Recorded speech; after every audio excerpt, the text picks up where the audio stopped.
आप सभी का स्वागत है द मेडवर्स चैनल में। आज हम लोग जो टॉपिक पढ़ने जा रहे हैं उसका नाम है सीएसएफ। आज हम सीएसएफ का फॉर्मेशन पढ़ेंगे, रीअब्जॉर्प्शन रेगुलेशन पढ़ेंगे और उसके बाद हम सीएसएफ का क्लिनिकल एनाटॉमी पढ़ेंगे। तो सबसे पहले सीएसएफ सीएसएफ का फुल फॉर्म होता है सेरिब्रोस्पाइनल फ्लूइड। सेरिब्रोस्पाइनल फ्लूइड मतलब सेरिब्रो मतलब ये ब्रेन में प्रेजेंट होती है, स्पाइनल यानी स्पाइन में प्रेजेंट होगा। सेरिब्रो स्पाइनल फ्लूइड मतलब कि ये एक फ्लूइड है जो कि सेरिब्रो यानी ब्रेन, स्पाइनल यानी स्पाइन में प्रेजेंट होगा। तो सबसे पहले हम इंट्रोडक्शन की बात करते हैं। तो ये क्लियर वाटरी फ्लूइड होता है जो कि कहां प्रेजेंट होता है? Present in brain plus spinal cord. कहां पे? Within the arachnoid spaces. मतलब जब हम ब्रेन पढ़ रहे थे तो ब्रेन के मेनिंजेस की जब हमने लेयर्स पढ़ी थी उसमें देखा था कि ड्यूरा मैटर होता है, एरेक्नॉइड होता है, फिर पाया मैटर होता है। तो जो एरेक्नॉइड होती है, एरेक्नॉइड की जो स्पेस होती है उसके अंदर सीएसएफ फ्लो करता रहता है। सीएसएफ इसका काम क्या होता है? Act as shock absorber. अगर आपका रोड पे कभी एक्सीडेंट हुआ, ठीक, आपके सर पे चोट लगी, तो स्कल के अंदर हमने जैसे सेरिब्रम टॉपिक में देखा कि सेरिब्रम प्रेजेंट होता है। तो एक्ट एज शॉक एब्जॉर्बर क्या होता है? कभी कभी जैसे हमें चोट लगी, रोड पे कोई एक्सीडेंट हो गया, तो हमारा स्कल है, स्कल के अंदर हमने सेरिब्रम टॉपिक में पढ़ा कि सेरिब्रम, उसके अंदर क्रेनियल फोसा के अंदर एंटीरियर मिडल और सब फोसा के अंदर सेरिब्रम प्रेजेंट होता है। ठीक, अब उस सेरिब्रम जो कि इंटेलिजेंस, जजमेंट, मेमोरी, हर चीज के लिए रिस्पॉन्सिबल होता है। तो क्या हुआ अगर, और उसके बीच में जैसे हमने देखा कि ब्रेन और स्पाइनल कॉर्ड के सब एरेक्नॉइड स्पेसेस में ये फ्लूइड प्रेजेंट है। तो ये फ्लूइड क्या करता है? एक फ्रिक्शन प्रोवाइड करता है जिसकी वजह से क्या होता है? एक एब्जॉर्प्शन, शॉक एब्जॉर्ब। कोई बाहर से चोट लगे तो उसके वो टेंशन को, उसके प्रेशर को कम कर देता है। ठीक, तो ये काम होता है सीएसएफ का। उसके बाद क्या करता है? Provides chemical stability and nutrients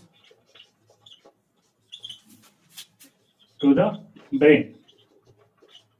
brain में जो भी न्यूट्रिएंट्स पहुंचते हैं वो सीएसएफ के द्वारा ही, सीएसएफ फ्लो के थ्रू ही पहुंचते हैं। तो ये इसका एक और काम है, केमिकल स्टेबिलिटी भी प्रोवाइड कराता है। अब हम इसके बाद बात करते हैं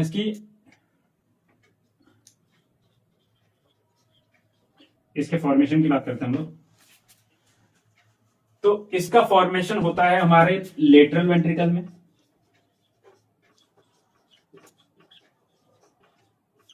अब मैं आपको बता दूं इस लेटरल वेंट्रिकल कौन सी चिड़िया का नाम है। तो आप सभी को याद होगा कि जब हमने ब्रेन पढ़ा था, ब्रेन के हमने 3 पार्ट्स पढ़े थे, फोर ब्रेन पढ़ा था, मिड ब्रेन पढ़ा था, हैंड ब्रेन पढ़ा था। फोर ब्रेन के हमने फिर 2 पार्ट्स फर्दर पढ़े थे, टीलेंसेफेलॉन और प्रोजेंसेफेलॉन। प्रोजेंसेफेलॉन की जो कैविटी होती थी उसका नाम था लेटरल वेंट्रिकल। तो लेटरल वेंट्रिकल के अंदर जो कोरोइड प्लेक्सेस होते हैं, प्लेक्सेस क्या होता है? Network of nerves. प्लेक्सेस होता है नेटवर्क ऑफ नर्व्स। नर्व्स ऐसे गुच्छा बना लेती हैं, ऐसे सा। तो ये स्ट्रक्चर जो होता है इसे हम कहते हैं प्लेक्सेस। अब ये जो कोरोइड प्लेक्सेस है इसके 2 सेल्स होते हैं, एपेंडाइमल सेल्स। एक होती है एपेंडाइमल सेल्स और एक होती हैं कैपिलरी सेल्स या कैपिलरी नेटवर्क।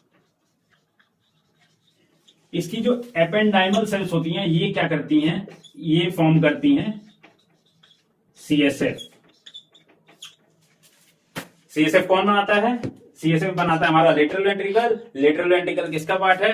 प्रोजेंसेफेलॉन का। प्रोजेंसेफेलॉन किसका पार्ट है? फोरब्रेन का। फोरब्रेन किसका पार्ट है? ब्रेन का। ठीक, लेटरल वेंट्रिकल के जो कोरोइड प्लेक्सेस हैं, कोरोइड प्लेक्सेस की जो एपेंडाइमल सेल्स हैं, एपेंडाइमल सेल्स ने बनाया सीएसएफ।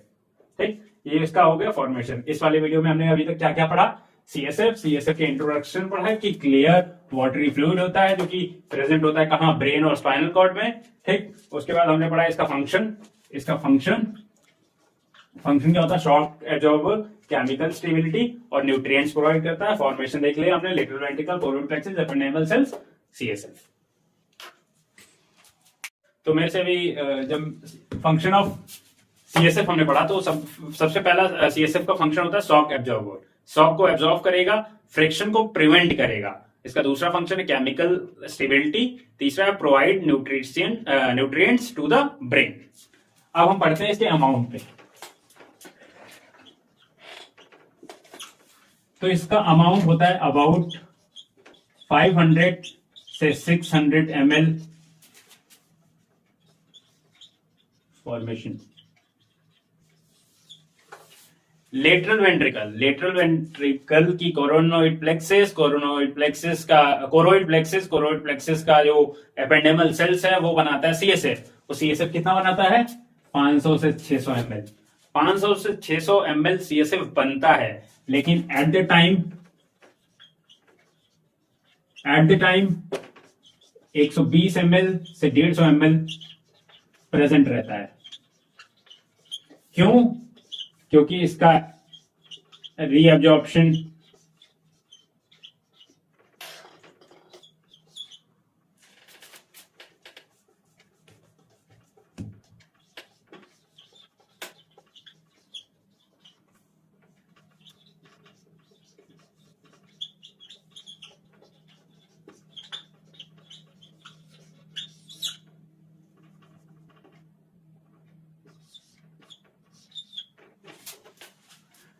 ,500 से 600 सीएसएफ बनता है, लेकिन क्या होता है 120 से 150 ml प्रेजेंट रहता है एट द टाइम। क्यों? क्योंकि इसका एब्जॉर्प्शन और फॉर्मेशन दोनों होता रहता है साथ में। एक साइड बनता भी रहेगा, एक साइड जो विलाइज होती हैं, कोरियोनिक विलाइज, उनके द्वारा ये एब्जॉर्ब भी होता रहता है। इस वजह से 120 से 150 ml हमारी बॉडी में हमेशा प्रेजेंट रहता है।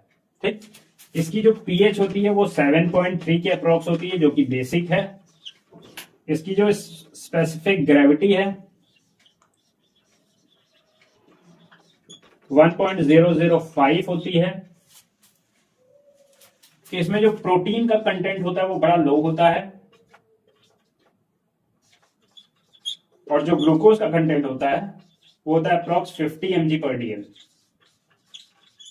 ये कुछ इसकी प्रॉपर्टीज थी। तो इसमें हमने क्या क्या पढ़ा कि सीएसएफ का अमाउंट जो होता है वो 500 से 600 ml होता है फॉर्मेशन के टाइम। एट द टाइम 120 से 150 ml प्रेजेंट होता है। क्यों? क्योंकि एब्जॉर्प्शन और रीअब्जॉर्प्शन दोनों, एब्जॉर्प्शन और फॉर्मेशन दोनों साइमल्टेनियसली होता रहता है। इसकी कुछ प्रॉपर्टीज हैं। पीएच होता है बेसिक, स्पेसिफिक ग्रेविटी 1.005, प्रोटीन लो प्रेजेंट होता है, बहुत ही कम होता है। ग्लूकोज होता है 50 mg/dl प्रेजेंट होता है। अब हम इसके सीएसएफ की फ्लो पढ़ेंगे, जो कि बहुत ही इंपॉर्टेंट है। बड़े ही ध्यान से उसको आप देखिएगा। तो गाइस अब हम देखने जा रहे हैं सीएसएफ का फ्लो। तो सीएसएफ के फ्लो में जैसे कि हमने देखा था लेटरल वेंट्रिकल की जो कोरोइड प्लेक्सिस है, कोरोइड प्लेक्सिस की जो एपेंडेमल सेल्स थी वो सिक्रीट करती थी सीएसएफ। तो लेटरल वेंट्रिकल की जो कोरोइड प्लेक्सिस है, कोरोइड प्लेक्सिस की जो एपेंडेमल सेल है उसने बना दिया सीएसएफ। ठीक, अब ये सीएसएफ सोचिए एपेंडेमल सेल्स यानी कोरोइड प्लेक्सिस से थर्ड वेंट्रिकल पे जाएगा। ठीक, कैसे जाएगा? यहां एक फोरामेन आती है, फोरामेन ऑफ मोनरो या वेंटिकुलर फोरामेन। ठीक, ये फोरामेन क्या करेगा, सीएसएफ को जो कि सिक्रीट हुआ था एपेंडेमल सेल से, वहां से उसको थर्ड वेंट्रिकल तक पहुंचाएगा। ठीक, थर्ड वेंट्रिकल जो होती थी वो होती थी मिड ब्रेन की जो कैविटी थी उसका नाम था थर्ड वेंट्रिकल। ठीक, और इस थर्ड वेंट्रिकल से फोर्थ वेंट्रिकल तक पहुंचाने का काम कौन करेगा? सेरिब्रल एक्विडक्ट, जो कि मिड ब्रेन में है। ठीक, मिड ब्रेन की जो सेरिब्रल एक्विडक्ट है वो क्या करेगी? थर्ड वेंट्रिकल से फोर्थ वेंट्रिकल तक सीएसएफ को लाएगी। अब सीएसएफ फोर्थ वेंट्रिकल से फोरामेन ऑफ लुस्का और फोरामेन ऑफ मैगेंडी, ये साइंटिस्ट के ऊपर नेम है इनका, इनके थ्रू ये आ जाएगा सब एरेक्नॉइड स्पेसेस में। सब एरेक्नॉइड स्पेसेस वही है, एरेक्नॉइड मैटर जो था, ड्यूरा मैटर, एरेक्नॉइड, पाया मैटर, उसके बीच की जो स्पेसेस थी जहां पे मैंने बताया था पहले कि सीएसएफ प्रेजेंट होता है। तो अब ये फोर्थ वेंट्रिकल से फोरामेन ऑफ लुस्का और मैगेंडी के थ्रू सब एरेक्नॉइड स्पेसेस में आ गया। ठीक, अब सब एरेक्नॉइड स्पेसेस से वो हर जगह चला जाएगा। कहां कहां जाएगा? Brain spinal cord. ब्रेन में क्या क्या? सेरिब्रम आ गया, सेरिबेलम आ गया, brain stem, pons, medulla, cerebellum, spinal cord. Distribute हो गया। अब ये चारों जगह ये चला जाएगा। अब यहां से क्या होगा, ये एब्जॉर्ब होगा हमारे वीनस सिस्टम के थ्रू बाय एरेक्नोइड विलाइज। इसके अंदर एरेक्नोइड विलाइज प्रेजेंट होती है जो कि क्या करती है, सीएसएफ को एब्जॉर्ब करती हैं, और सीएसएफ को एब्जॉर्ब करके वो क्या करती है, डॉर्सल वीनस साइनसेस में डाल देती हैं। ठीक, अब ये पहुंच गया सीएसएफ जो कि लेटरल वेंट्रिकल से स्टार्ट हुआ था, अब पहुंच गया डॉर्सल वीनस साइनसेस में। इसके बाद क्या होता है, जैसे मैंने बताया कि उसका एब्जॉर्प्शन भी होता रहता है, रिन्यूएशन भी होता रहता है। तो अब डॉर्सल वीनस साइनसेस से वो क्या होगा, यहां से रीअब्जॉर्ब होगा, उसको हम भी देखते हैं। जैसा कि अभी हमने पहले पढ़ा था कि लेटरल वेंट्रिकल के कोरोइड प्लेक्सस के एपेंडिमल सेल से सीएसएफ सीक्रेट हुआ, वहां से थर्ड वेंट्रिकल में गया, थर्ड वेंट्रिकल में फोरामेन ऑफ मोनरो के थ्रू, फिर थर्ड वेंट्रिकल से फोर्थ वेंट्रिकल में गया, फोरामेन ऑफ थर्ड वेंट्रिकल से फोरामेन ऑफ थर्ड वेंट्रिकल से फोर्थ वेंट्रिकल में वो आया सेरिब्रल एक्वेडक्ट के थ्रू। ठीक, फोर्थ वेंट्रिकल से फिर वो दो पार्ट्स में डिवाइड हुआ था, फोरामेन ऑफ मैगेंडी और फोरामेन ऑफ लुस्का। फोरामेन ऑफ मैगेंडी और लुस्का से वो सबएरेक्नोइड स्पेसेस में जाके ब्रेन स्टेम, सेरिबेलम, सेरिब्रम और स्पाइनल कॉर्ड में डिस्ट्रीब्यूट हुआ था। वहां से वो डॉर्सल वेनस सिस्टम के थ्रू डॉर्सल वेनस साइनसेस में गया था। अब वहां पे मैंने बताया था कि उसका रीअब्जॉर्प्शन होगा। अब डॉर्सल वेनस साइनसेस से में एक प्रेजेंट होता है एरेक्नोइड मैटर। ठीक, एरेक्नोइड मैटर क्या होता है, ये स्मॉल फिंगर लाइक प्रोजेक्शंस होती हैं जो कि प्रेजेंट होती है डॉर्सल वेनस साइनसेस के अंदर। अब ये क्या करेंगी, वन वे वेल्व्स, इसके अंदर जो वेल्व्स होते हैं वो एक तरह के होते हैं। वन वे मतलब एक वे को ही वो करते हैं, दोनों तरफ से नहीं होते, एक तरफ से। का मतलब ये है कि वो सीएसएफ को अलाउ करेंगे वीनस ब्लड में मिक्स होने के लिए, लेकिन बैक फ्लो अलाउ नहीं करेंगे। ठीक, वन वे मतलब इधर एक साइड इसे डायरेक्शन अवॉइड अलाउ करेगा, एक ही साइड, इसको नॉट अलाउड। ठीक, तो यही है, allow CSF to pass through blood but preventing back flow. ठीक, बैक फ्लो को वो प्रिवेंट करते हैं। अब एब्जॉर्प्शन जो होती है वो डिपेंड करती है पोटेंशियल डिफरेंस पे। हमने पहले ही पढ़ रखा है कि एब्जॉर्प्शन कहीं भी होगी तो पोटेंशियल डिफरेंस पे भी होगी। पोटेंशियल डिफरेंस जहां हाई होगा, लो, हाई से लो की तरफ मॉलिक्यूल्स या फ्लूइड्स कोई भी रन करते हैं। तो जब हम देखेंगे सीएसएफ प्रेशर ज्यादा होगा as compared to venous pressure से, तो एब्जॉर्प्शन होगी। जाहिर सी बात है, हाई पोटेंशियल डिफरेंस जब यहां होगा, इधर लो होगा, तभी जो सीएसएफ है वो सीएसएफ जो कि एब्जॉर्ब होगा। ठीक, अब क्या होगा, इसका उल्टा केस, अगर वीनस प्रेशर कम है, वीनस प्रेशर ज्यादा है, सीएसएफ प्रेशर कम है, तो क्या होगा, एब्जॉर्प्शन नहीं होगी। तो ये हमने देख लिया उसका एब्जॉर्प्शन सीएसएफ का। अब हम उसका देखेंगे क्लिनिकल। सीएसएफ का सबसे लास्ट टॉपिक पढ़ेंगे, लास्ट टॉपिक है क्लिनिकल एनाटॉमी। तो क्लिनिकल एनाटॉमी में सीएसएफ का सबसे पहले आता है लंबर पंचर या स्पाइनल टैप। इसको हम लंबर पंचर भी कहते हैं, स्पाइनल टैप भी कहते हैं। इसका बड़ा यूज है, जब भी हम एनेस्थीसिया देते हैं या कोई पैर में दिक्कत आ गई तो हम लंबर पंचर करते हैं। लंबर पंचर हम किस लिए करते हैं, सीएसएफ को निकालने के लिए। अब लंबर पंचर में सबसे इंपॉर्टेंट है उसकी साइट। उसकी जो साइट है, साइट क्या है इसकी, L3 L4 वर्टिब्रे और L4 L5 वर्टिब्रे के बीच में हम इंजेक्शंस के थ्रू लंबर पंचर करते हैं और सीएसएफ को निकालते हैं।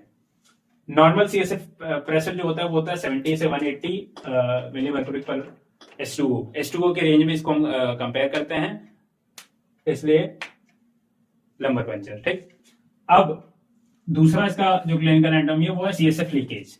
सीएसएफ लीकेज जब होती है, जैसे कहीं आप एक्सीडेंट हो गया, आपको चोट लग गई, तो स्कल पे चोट लगी, सर पे चोट लगी, स्कल फ्रैक्चर हो गया। स्कल फ्रैक्चर होने से क्या होता है, हमारे ईयर और नोज के थ्रू हमारा जो सेरिब्रोस्पाइनल फ्लूइड है वो लीक कर जाता है।